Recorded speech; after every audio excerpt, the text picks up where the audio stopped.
Hello, this is Jana, and welcome to Story Nori.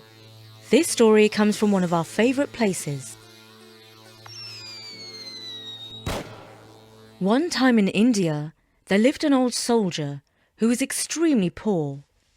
When he died, his son found 6 silver rupees in the pocket of his old threadbare uniform, and nothing more. He gave 3 coins to his mother and said, "Spend these very carefully and wait for me to return. I'm going into the world to seek my fortune, and when I return, we shall have more rupees than we can ever spend." "Go if you must," said his mother. "But do one thing, Beda. Don't get eaten by any wild animals." The boy hugged his mother and said, "Don't worry, I don't intend to be a snack for anyone." And he set off down the path which led through the forest. After he had tramped 2 or 3 miles, he met a tigress who was sitting and blocking his way. The tigress held up her paw, mewed like a kitten, and said, "Meow. Good lad, if you will take out this thorn from my paw, I shall be forever grateful. Meow." The boy backed off, saying, "No, ask somebody else.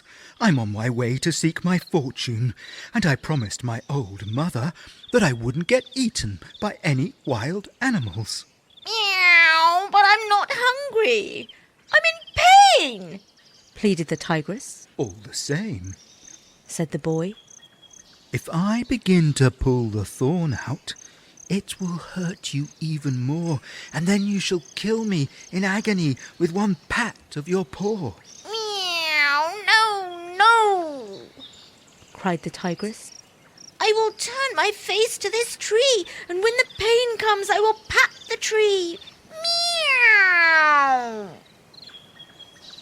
The soldier's son had a kind heart, and he did not like to see an animal suffer, so he agreed to do as the tigress asked. He pulled out the thorn. The pain in the tigress's paw was so sharp that she slapped the trunk of the tree, splitting it into pieces. A moment or two later, a little smile of relief appeared on the lips of the tigress. She purred and rubbed her side against the boy, just like a little kitty cat. "Thank you. You are a good boy, well worthy of your father and your mother. I have a reward for you. Look behind that clump of vines, and you will find a box. Take it, but do not open it until you have walked 9 miles with it." And the grateful tigress was not lying, because the boy found the box with orange and black stripes on it, behind the vines, where she had said it would be. As he picked it up and examined the little lock and key on the side, the tigress reminded him, "But remember this one thing. Don't open it until you have gone 9 miles. Now off you go." And the soldier's son waved goodbye and marched on through the forest, all the while keeping a keen lookout for wild animals. Before he had gone too far, the stripy box started to feel heavier. "That's strange. I'm not tired, and I'm in the best of spirits. But I'm sure this box was easier to carry to begin with," thought the boy. On he went, and the box grew heavier and harder to carry, until eventually, in a fit of annoyance, he exclaimed, "That tigress is a witch. This box is some sort of magical trick." And he flung it as hard as he could against a tree. The lid flew off, and much to his surprise, he saw a little man spring out and start running around in circles, waving his hands in the air while making a noise like... The little man was no higher than the boy's knee. He was dressed in a soldier's uniform, just like the boy's father had worn, and his long grey beard trailed along the ground as he ran all over the place, buzzing like a bee. And who are you? demanded the soldier's son.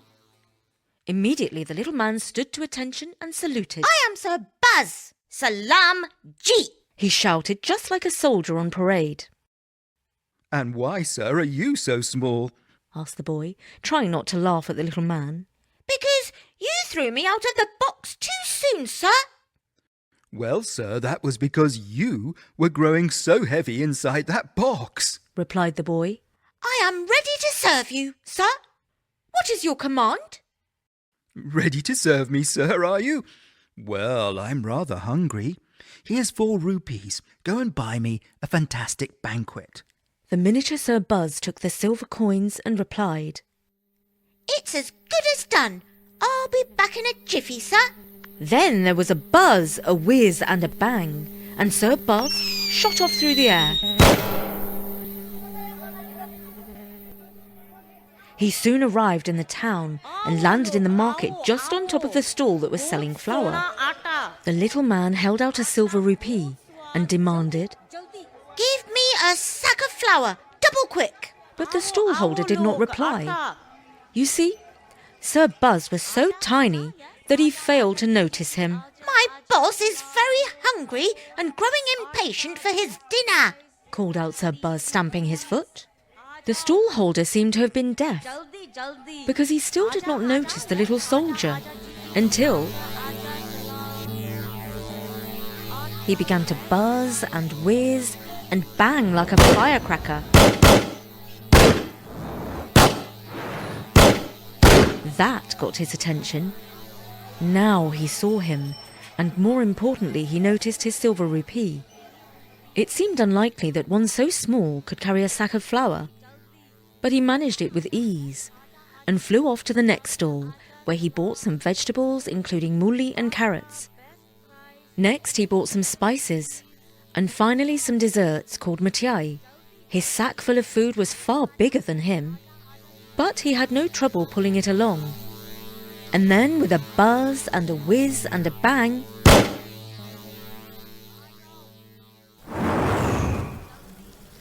off he flew back to the boy. It turned out that the magical tiger box contained a kitchen full of cooking implements, and soon Sir Buzz had a fire going and was chopping and peeling and stirring. The banquet smelt fantastic and tasted even better. The boy ate his fill, and Sir Buzz exclaimed, Is that all you can eat?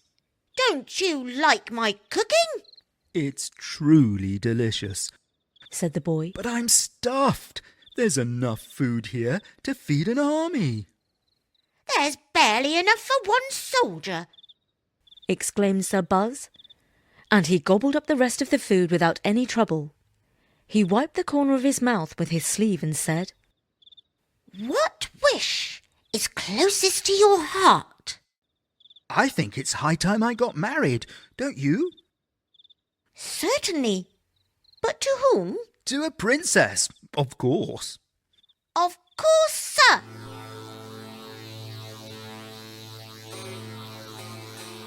and with an extra loud buzz, whiz and a bang, both of them flew off to the city where they set their feet down in the bazaar.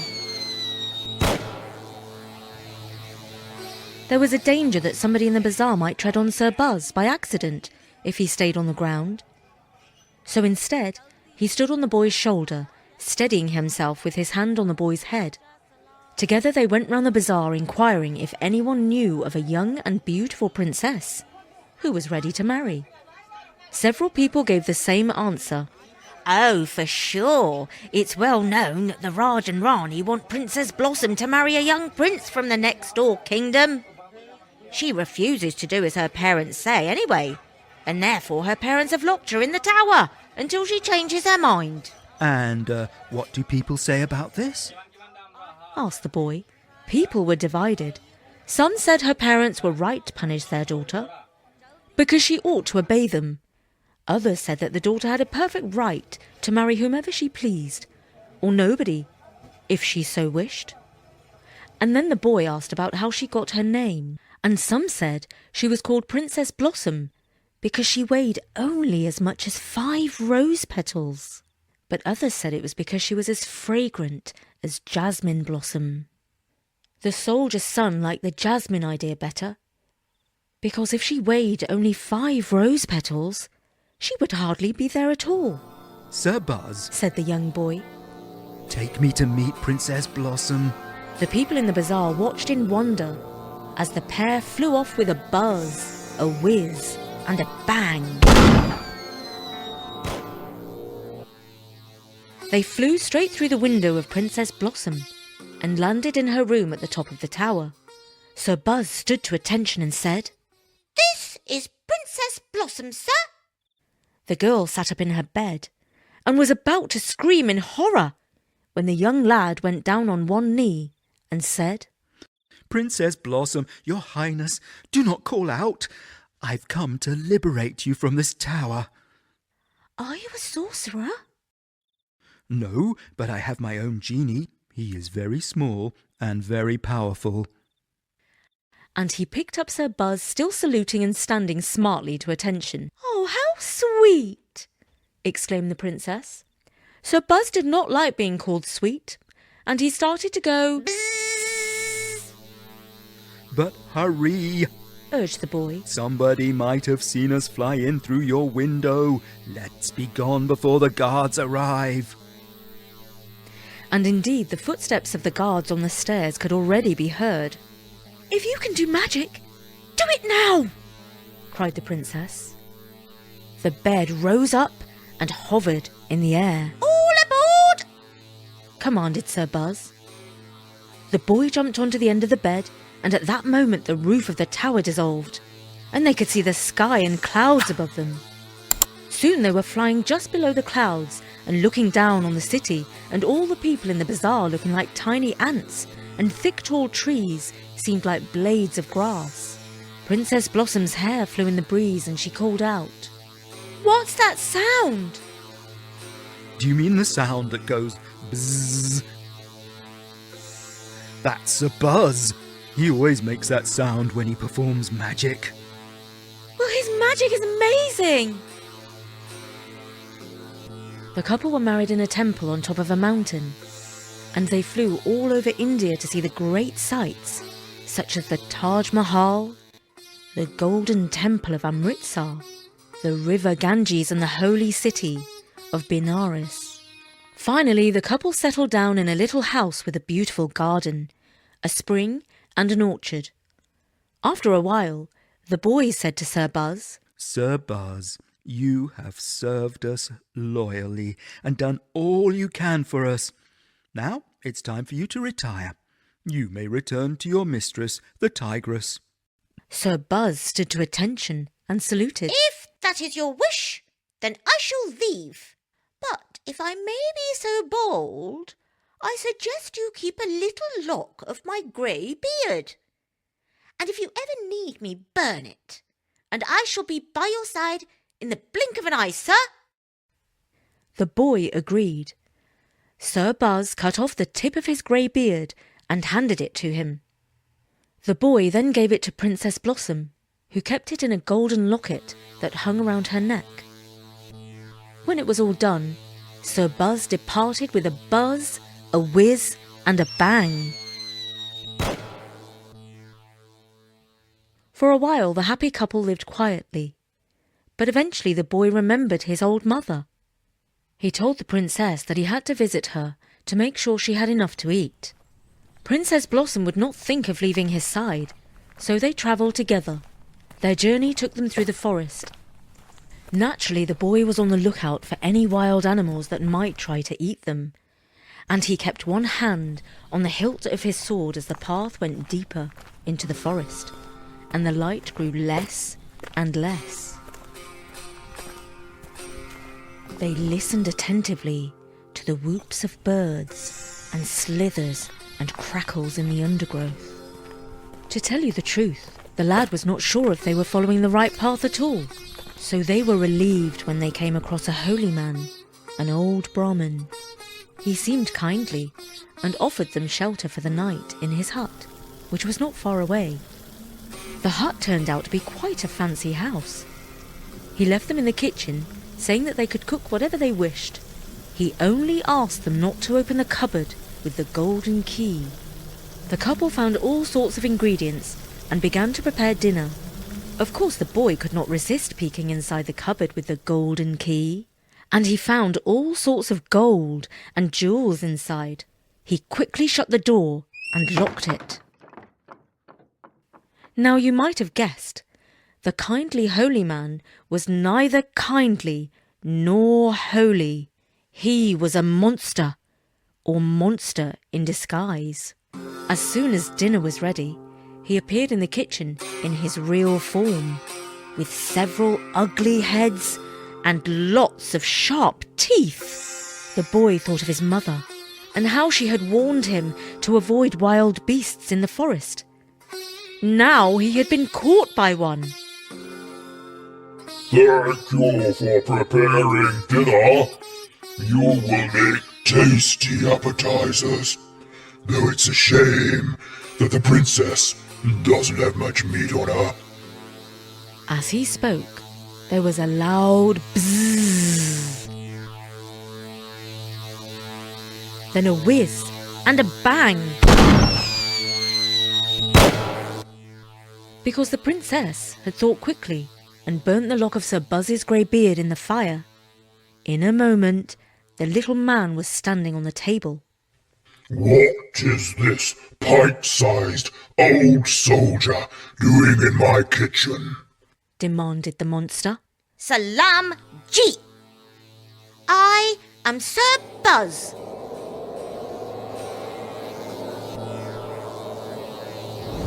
A great wind drove the monster backwards, and he flew out of the house, where he turned himself into fire.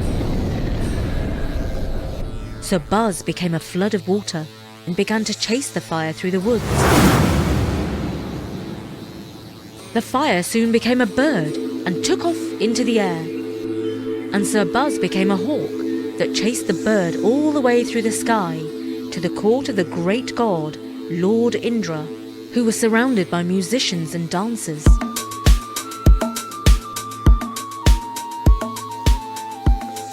The bird landed on Lord Indra's lap and became a rose. At this, Sir Buzz became a dancing girl and performed so wonderfully that Lord Indra threw the rose to her, which she caught. But as she did so, one petal fell to the ground and became a mouse that scurried away. Sir Buzz turned into a cat and pounced on the mouse. And that was the end of the monster.